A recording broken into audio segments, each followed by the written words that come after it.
மானாமதுரை ஆகாஷ் உடலை அரசே அடக்கம் செய்ய உயர்நீதிமன்றம் உத்தரவிட்ட நிலையில் உடலை அடக்கம் செய்ய எதிர்ப்பு தெரிவித்து மதுரை ராஜாஜி மருத்துவமனையில் அதிகாரிகளுடன் ஆகாஷின் குடும்பத்தினர் வாக்குவாதத்தில் ஈடுபட்டதால் பெரும் பரபரப்பு ஏற்பட்டுள்ளது. அந்த காட்சிகளை பார்க்கலாம்.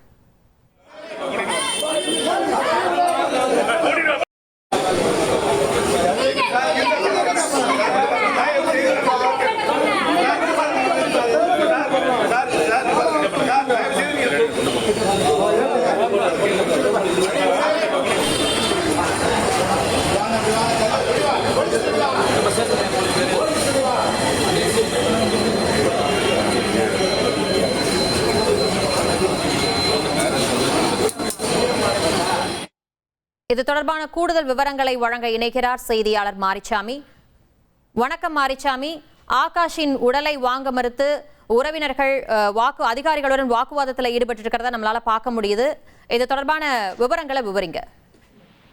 மானாமதுரையை சேர்ந்த ஆகாஷ் டெலிசன் இவர் இறந்து 100 நாட்களுக்கு மேலாகிவிட்டது.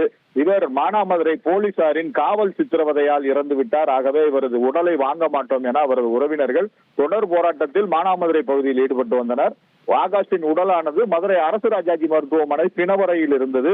நேற்று உயர்நீதிமன்ற மதுரை அமர்வானது ஒரு உத்தரவு பிறப்பித்தது. ஆகாஷ் உடலை அடக்கம் செய்வதற்கு அவரது பெற்றோர்கள் உறவினர்கள் முன்வராததால், அவர்கள் உடலை வாங்க மறுத்ததால் அந்த உடலை மதுரை மாவட்ட ஆட்சியர், மதுரை மாநகராட்சியின் ஆணையாளர் கொண்ட குழுவினர் அந்த உடலை கண்ணியமாக உடலடக்கம் செய்ய வேண்டும் என உத்தரவு பிறப்பிக்கப்பட்டிருந்தது. அந்த உத்தரவுப்படி இன்று ஆகாஷின் உடலை மதுரை அரசு ராஜாஜி மருத்துவமனை பிணவரையில் இருந்து எடுத்து ஆகாஷை உடலை அடக்கம் செய்வதற்கான ஏற்பாடுகள் துவங்கிய நிலையில் ஆகாஷின் பெற்றோர் உறவினர்கள் அங்கே வந்து மதுரை அரசு ராஜாஜி மருத்துவமனை பிணவரை பகுதிக்கு வந்து காவல்துறையினரிடம் வாக்குவாதத்தில் ஈடுபட்டார்கள்.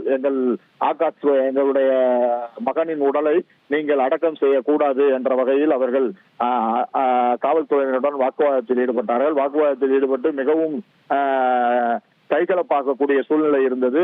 வாக்குவாதத்தில் ஈடுபட்டிருந்த ஆகாஷின் உறவினர்கள் மற்றும் ஆகாஷின் பெற்றோர் உள்ளிட்ட அந்த போராட்டக்காரர்களை உடனடியாக காவல்துறையினர் அந்த பகுதியில் கைது செய்வதற்காக முயற்சித்தார்கள். கைது செய்ய முடியாததால் அவர்களை வலுக்கட்டாயமாக கைது செய்து இப்போது காவலில் வைத்திருக்கிறார்கள்.